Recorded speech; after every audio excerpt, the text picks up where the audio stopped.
Hello, ladies and gentlemen. I shall do the honors of introducing the moderator for the next keynote, Raviraj Jain. He's been a partner at Lightspeed, which has backed a number of IIT startups, which includes Nutanix, AppDynamics, Rubrik. You'll hear from Bipul in a short while as well. And he's been at Lightspeed since 2017, and he focuses on enterprise IT, cloud-based services, and applications, and machine intelligence. Raviraj got his MBA from Harvard, and he's from IIT Bombay. And as a trivia, he's one of those few rare IITians who absolutely loved mess food. So without further ado, let me take the honor of bringing him on stage. Ladies and gentlemen, please give it up for Raviraj.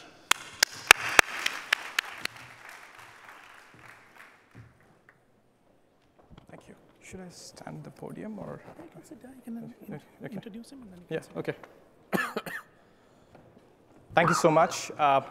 It's an absolute pleasure for me to be here at the IIT Bay Area conference. Even more excited to share the stage tonight with Bhavish Aggarwal, the founder and CEO of Ola. Bhavish is a prominent figure in the Indian startup ecosystem. If you've ever traveled to India in the last 5 years, the chances are that you've taken an Ola cab. Ola is a household name in India, and in the last couple of years, Ola is spreading its wings to actually become a household name around the world. Just recently, Ola announced the launch of its Advanced Technology Center here in the Bay Area, and we'll talk more about it towards the end. So with that, I'd like to invite Bhavish to share wisdom from his journey of building a large business. Thank you. Thank you.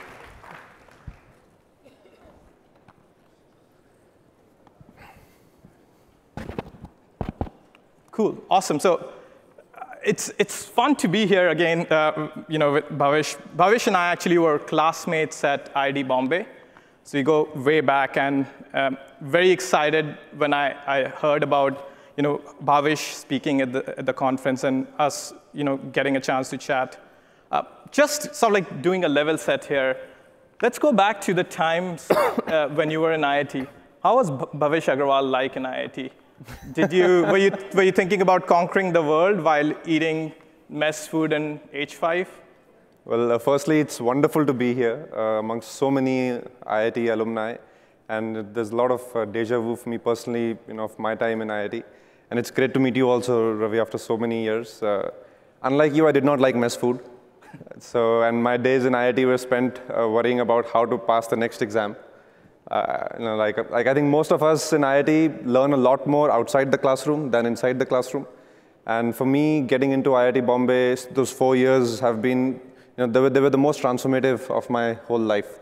Meeting so many amazing smart people, getting exposed to so many new things about life. And I come from a small town. I grew up in Ludhiana in Punjab, which is a small town, and the exposure in small towns is fairly limited. So when I went to IIT, I was just wide-eyed about the kind of stuff that goes on in the world. And specifically about our IIT, which is IIT Bombay, there's a lot of interaction between industry and the college. So the kind of ideas that those kind of forums and interactions that used to germinate in our minds was, those things used to take a lot more time than academics. But in those days, we never imagined that we would be building a big company or any kind of a large enterprise. Our dreams were always, let's first get out of IIT in one piece, and then let's try and do our bit to contribute and then to follow our passions. Yeah, that's awesome. Great. That's very humble. So when did you decide that you want to start Ola? Right? Like, was it something that you had in mind from the very beginning once you graduated? Tell us more about your journey from IIT to maybe like what you did right after, and how did that culminate into you starting Ola? So I'll share a bit about my journey. So before IIT, like I said, I grew up in Ludhiana in Punjab. My parents are doctors there. And like every middle-class family, my father and my mother really wanted me to go to a good college, achhi se padhai likhai karo, do well in life. So I went into IIT Bombay. I never really wanted to be an engineer. I just happened to go there by default of how any middle-class parent would push their kid into an education. So went there 4 years, really enjoyed my time there, did a lot of things except studying, like I mentioned. And then after I graduated from IIT, I worked at Microsoft for 2 years in a very exciting role in the research and development part of the organization. And again, those 2 years working at Microsoft were very exciting. Learned a lot about technology, learned a lot about technology applications and new business models. And then after 2 years, it was clear that there was the itch to do something on your own was just too strong. So I left my job at Microsoft, and me and my co-founder Ankit Bhati, who is my batchmate and hostelmate from college, we got together and we started Ola. And I remember those days. This was 2010, early to mid 2010. Starting up was not the exciting thing in India. And when I went to my family saying I want to do this kind of a business, and back then, we had this whole transportation mobility space was also in its very infancy in terms of disruption. There was no large company like how you have today, Uber, Lyft, etc. So it was a very unsexy taxi business. Yeah. So when I went to my parents and the family and said I want to do this business, they said, "Beta, are you opening a travel agency?" They couldn't understand why, after having gone through the whole grueling IIT entrance and IIT graduation process, would I open a taxi company? So I couldn't explain it also to them. I said, give me a few years, let me just try my hand at it. And when you're young, you have nothing much to lose. There was no real opportunity cost for me. So we just got in, took the risk, and just learned every day, every year, every following context was different, taught us a lot of things, and we were always open to new contexts and new learnings. That's awesome. But seriously, why taxi business, right? Like, 2000, you could have done 100 other things, yeah. Right? Like, how did you pick that amongst all different things? For those of you who still remain in touch with India, the country has grown so much, and there is so much of energy in the country, but the infrastructure still remains very bad. And there is nothing more core to economic freedom than freedom of mobility. And if you look at large cities in India, mobility formats are severely constrained. The infrastructure, road penetration is lesser, public transport is bad, car ownership is low. Just to give you a statistic, in India, for 1.3 billion people, we have only 30 million cars in total. That's cumulative. That's how much US and China sell in 18 months. So there's something really fundamental about building mobility and building the future of mobility in the Indian context, which will enable a lot more economic opportunity for every Indian. And when you have such a big challenge and such a big opportunity, it means it's a good problem to solve. So all of this I did not know when I started Ola. Because when we started, it was our personal need and our personal frustration of not getting good transportation in India when we were growing. We were in Bombay, studying in Bombay, right? So the personal frustration led into our thoughts on how do we solve this, and we started a particular business in mobility and then just built from there.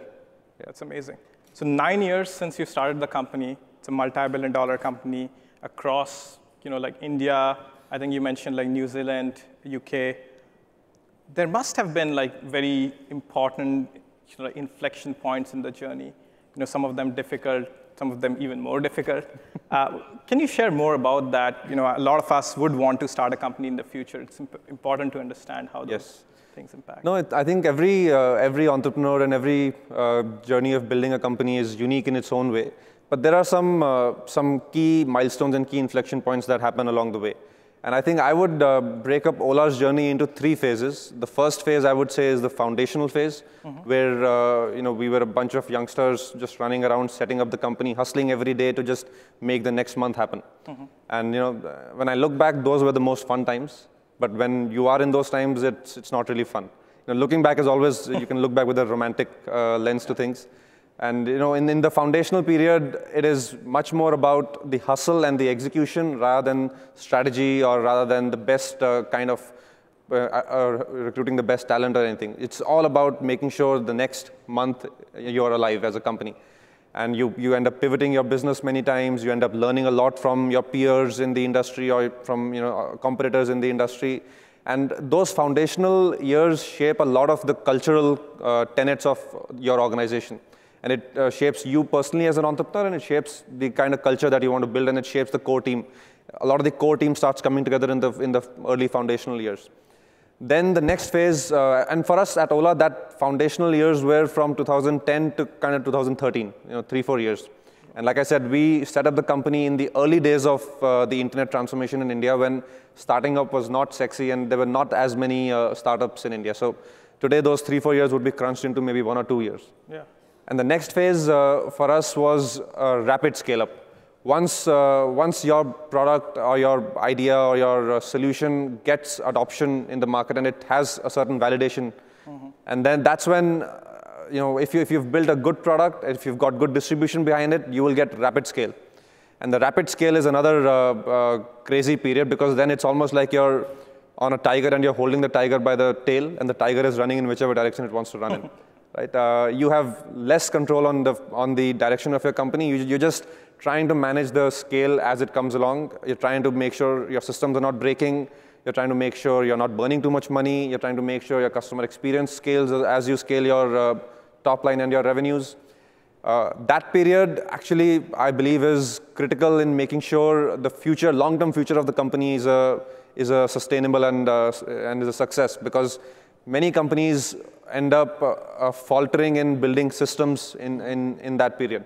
And if you don't build systems, you will, at one point, you'll scale and then you'll start falling down, because you're not sustainable as a company, you're not sustainable as a business model, and more importantly, you're not sustainable as an organization. So that period for us, I would say, was 2013 to 2016 or 17, till about a year and a half or so ago. And then the third phase of Ola, which is where we find ourselves in, is now, how do we build ourselves for a long-term, mature organization, global organization, a company or an organization with a clear mission, with people and with systems which are scaling execution and scaling the mission to the next level. Right? So in this phase of our growth, my role personally as an entrepreneur is a lot more around making sure we have the right systems in place versus doing the stuff myself. There's a lot more focus in the organization on strategic thought, on solving the right problems. Are we in the right markets or not, right?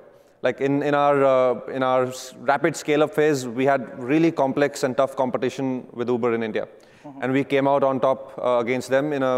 We had to really outthink them and outsmart them, not just outspend them. But now when we think about our future, our mission is, how do we build and how do we solve mobility for 1 billion people around the world? Our ambition is to build one of the leading companies in the world in our space. And this whole mobility, transportation domain is such a critical domain for modern economy. And whatever in the past decade has happened is actually just the tip of the iceberg. The technology disruptions that will happen over the next couple of decades is actually what's going to define the really world-leading companies in this space. That's awesome. And we believe an Indian company can actually show the way to the entire world. That's amazing. Well, thank you so much for sharing that journey. It was amazing. You said a few things here which I want to kind of like double-click on. You talked about how building processes and the right culture matters a lot. Maybe kind of like give us more examples of what that is at Ola. Like, is there any specifics of like where you hire? How do you give responsibilities to new people? What is that culture at Ola like? And what are some of the processes that you felt enabled you to get to the top? To understand what works for us and what we should be building as a company, it's also important to understand the context of our country, of India. Some of you would have touch with the Indian context today, but India is a very young country. The average age of India is 25 or 26, maybe thereabouts. I'm actually on the older side now. There was a time when I used to be on the younger side, but I pulled the average age on the wrong side. So there's a lot of youthful energy in the country. There's a lot of youthful ambition and aspiration in the country. And today, India is at a place where it's embracing modern technologies. It's embracing the future and if you go to India, the ambition to do something for the future is very strong. And this is not just in the top few cities. It's not just in 4 or 5 companies. It is deep-rooted in the Indian ethos now. And in that context, the kind of organization that we've built and the kind of organization that we aim to build is which reflects that energy, which reflects the youthful energy, which reflects the aspiration and ambition of the country. So we try and ensure younger people at Ola have a stronger say in business roles. That in general, our general managers are much younger than the industry. We try and build a system of management where it's okay to make some mistakes. It's okay to fail a little bit, but you have to move fast and you have to experiment and you have to try your hand at things. You might succeed most of the time. You might fail sometimes, but at least you will learn from it fast. And the next time when you go at it, you won't fail. Yeah, that's amazing. Wow. Do you think about things that you learned on the way? So how has Bhavish Aggarwal as a leader, as a CEO, changed in the last 8 years? I have an engineering degree. I didn't do a master's in business, so I knew nothing before I got into. Well, the master's in business doesn't help either. I can tell you that much. When I went to pitch for my Series A, and even before for my angel round to investors said, "Bhavish, show me your org structure, org chart," and I didn't even know what an org chart is. So that's how naive I was when I started off Ola, and everything that that I myself or my co-founder or we as an organization have learned has been essentially through self-discovery and through just learning from the context we've been put into. And I actually believe that's the best kind of learning, because then you're not learning by copying anything. You're learning by looking at your context and by using your own intelligence, right? So everything right from how do we choose which businesses to get into, how do we figure out where is the value in a particular business, how do we face competition, tough competition, and how do we not compete with them only on capital, but compete with them on the strength of your business model and on localizing the business model to the country that we operate in, right? How do we build the organizational values which are relevant to our company and relevant to the context in which we operate in? All those are things we've learned as we've gone along. Yeah. That's amazing. You also mentioned Uber a few minutes back. To the extent that you are comfortable, would love to understand how the kind of like this war between kind of like Ola and Uber came around, and you guys kind of like came out at the top in the end. It's kind of like like our friendly community, all the IIT people. Yeah. But love to hear, how did you do that? Like it's been very hard for almost any player around the world to compete with such a behemoth, just such an aggressive company. Yeah. How did you do that? Maybe like some instances, to the extent that you can share. That'll be great. Yeah. Just to give you a little bit of context on how the competition between us and Uber evolved. So we started off in India in 2010, and it was the first 2-3 years was we were a very small company. We did not have much funds. We did not raise too much venture capital. Uber entered India in 2013 when we had a total of $500,000 in our bank. And we were a very tiny company operating in 2 cities in India. So it was not really as if we had a huge head start against them in India. And unlike some of the other large regions in the world like China, etc., India is not a very large, it's a large and growing economy, but it's not at the scale at which China is. So it's tough for an Indian company to attract the kind of capital that an American company can throw into India or that can spend in India. We just can't attract the kind of capital. I'll have to dilute right to the bare minimum if I have to attract that kind of capital. So that's how the competition between us started. But right from the start of our competition, we were clear that what is our strength? Our strength is we know India better. Yeah. And we ended up building our business model customized to the Indian reality in every aspect. For example, people sometimes confuse that India is only top 5-6 towns or top 5-6 cities. Anything but that is the truth. A lot of Indian consumption actually resides in the 100, 200 cities beyond the top 5-6 cities, and actually even beyond in the rural areas. If you look at any large consumer business in India, a lot of the revenues come from not the top 10 cities. So we ended up expanding into now almost 200 cities and towns in India. Now it's not easy running a business in Bihar and in Eastern UP, but we had to learn how to do that, right? So that's one small example of how we customized our business model and our execution to fight against competition and against Uber in particular. And I know when our competition was at its peak, Uber was outspending us almost 5:1 to the dollar. Yet we held on to our market share, and even today we have almost 2:1 market share against our competition. Wow. And they had to really outspend, yet they were never able to gain dominant market share in India. That's amazing. I think it's probably the only company that I know of that has been able to pull that off. Congrats. You know, when competition was at its peak, we used to talk amongst ourselves as a team that, let the Americans come and carpet bomb the country. We will be the guerrillas who fight in the nooks and corners, and in the long term, we will win the country. That's amazing. Cool. Awesome. So the theme of the conference here is science and technology for the social well-being. Can you talk about how that relates to Ola, your relationship with your drivers and your customers? Sure. See, the driving force behind Ola and behind me personally as an entrepreneur is to create very large-scale impact in society. We did not become entrepreneurs, or we didn't set up the company to achieve a small-scale success or to do it only for some material outcome for ourselves, right? So as we've built Ola, we've also focused on building it in a way that we enable communities and societies to move forward in a very impactful way. For example, in India today, we have almost 1.5 million driver partners on our platform. So those are new jobs we've created in the country, especially even in the small towns where actually there's not that much avenues of employment. So in India, we are actually one of the largest employers, not direct employers, but indirect employers at scale across any industry. That's only one of the ways we've created deep impact, and we aim to create even larger impact. The second place is actually we are now working very closely with the government to enable much more cleaner modes of transportation in India. We've set up a subsidiary company which is into electrifying mobility across all forms in India. 2 years ago, we set up the world's first multimodal electric mobility pilot in Nagpur, which is a town in central India.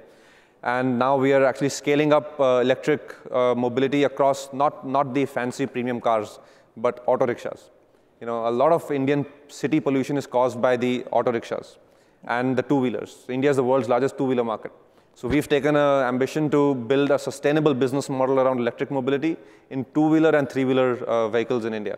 So that's where, and when we think of it like this, we don't think of ourselves as disruptors. We think of ourselves as creators, and we co-creators along with the government. In India, there's nothing that exists to disrupt. You have to create, right? So it's a very different mentality you go in with. And when you talk to governments with this mentality, they're very open to partner with you.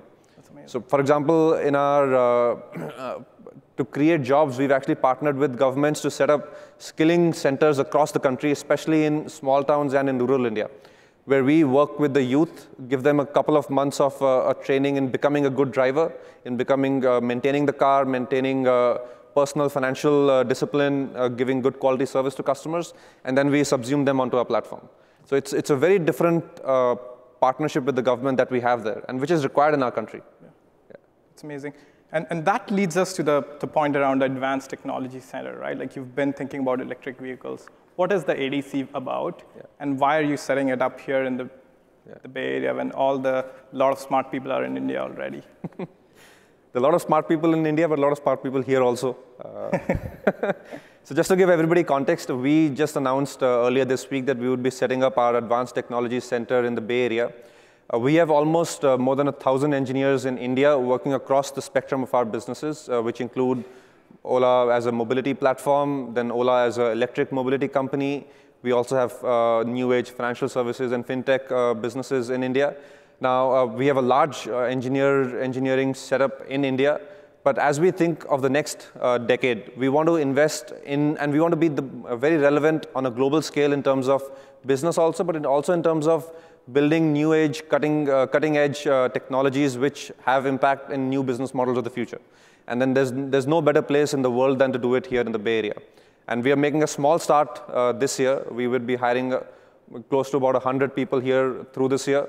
And then from there, we will aim to take it beyond. And we'll be looking to build people across the capability sets of electric mobility, of AI and ML capabilities for our core businesses, and a little bit of autonomous vehicle capabilities also, especially in the context of developing economies.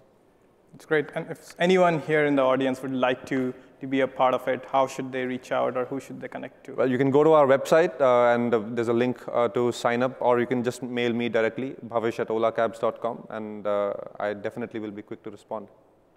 Awesome.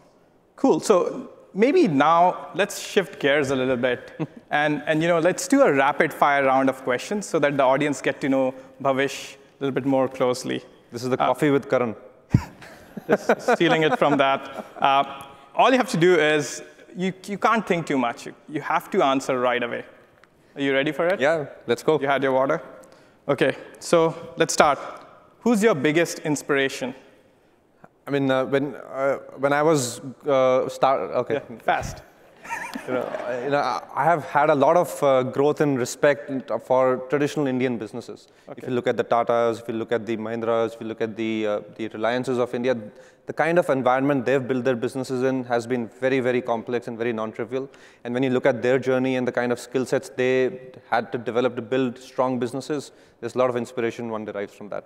OK, cool. Super Commando Dhruv or Chacha Chaudhary? Super Commando Dhruv with the mustache of Chacha Chaudhary. And the pagadi. What's your guilty pleasure?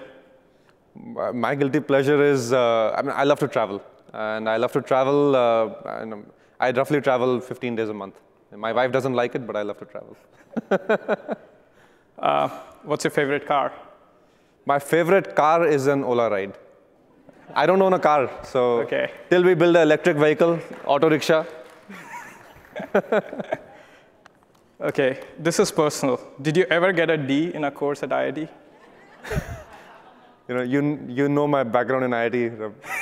So I got a bunch of Ds in IIT. I had this unique record in IIT of we have this GPA in IIT. So my GPA only fell every quarter, every semester. So I started as a 9-pointer, and I did not end as a 9-pointer.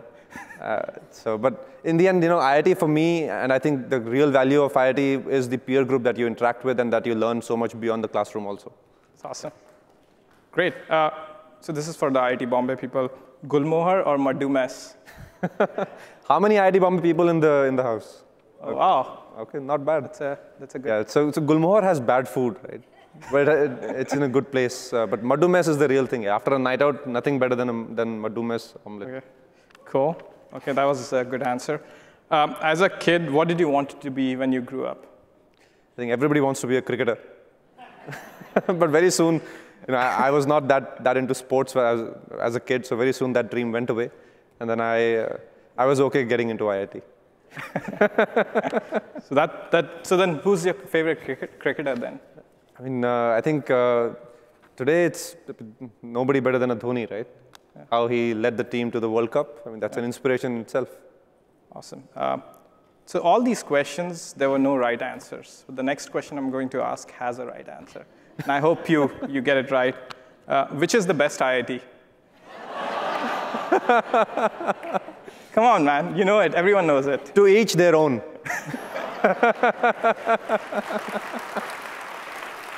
Awesome.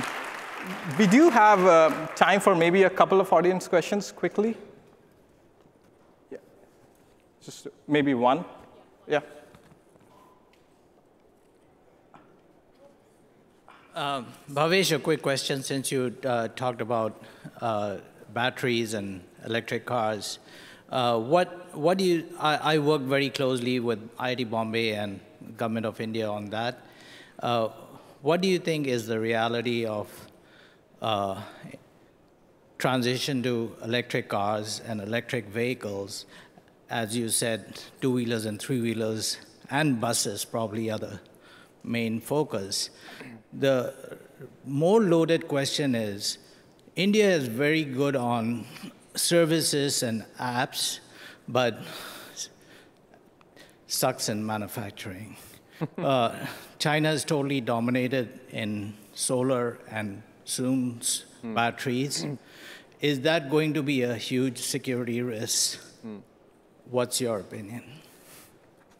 So let me answer both questions very quickly. So the first one is, what is the roadmap of electric mobility in India? If I summarize the question. So like I said, I believe the electric mobility in India will be most relevant in the two-wheelers, three-wheelers, and the buses. Four-wheelers, firstly, there are not that many four-wheelers in India. And secondly, four-wheelers, cars are still a premium product in India. It is not mass mobility. Mass mobility in India are the two-wheelers. We have almost 200 million two-wheelers in India. And three-wheelers. Public transport in India is not a bus, it's an auto rickshaw. And in these formats, electric mobility is a here and now opportunity. Unlike unlike a heavy car, a two-wheeler and a three-wheeler is a light vehicle. So the battery technology, even today, is economically viable. So the government's focus is a lot in electrifying these kind of segments, and we are actually working in deep partnership with the government to enable an ecosystem approach to solving two-wheeler, three-wheeler electric mobility. To your second question, and by the way, on this, I think India will, in the next few years, be the world leader in electric mobility in these lightweight vehicle space, much ahead in the developed world. Now, on the second question on manufacturing, right? I don't think we as a country and as a nation can accept status quo. And you are correct that we are not good at manufacturing, although I think that's a kind of an average statement. There are segments or sectors of industrial world where we do good work in manufacturing, and the automobile sector is one of them, where we are, in general, more integrated in the global supply chain, unlike some of the other electronics or other semiconductor industries. So that is one area where India is strong at, but when we look at the future, we as a community and we as Indians can't accept that status quo. We have to make our country a good world-leading manufacturing hub, and it can happen. I mean, unless we dream about it, it will never happen, right? So, and now it's actually, the government is recognizing the need for a systemic solution around this. There needs to be government incentives for different sectors. There needs to be private capital that gets invested in these sectors. There needs to be local consumer demand for these kind of manufactured products within India also. And now all these things are coming together. 10 years ago, India was not at the right place at the right time. Now it is definitely there, right? And it's up to us to seize the opportunity. So we are deeply involved in that, so would very much appreciate if we can interact on that. Awesome. I think the time is up. So thank you so much for your time, Bhavish. Thank you. Really enjoyed the conversation. I'm sure the audience learned a lot from your journey and will continue to be inspired. Thank you. It was great being here. Thank you.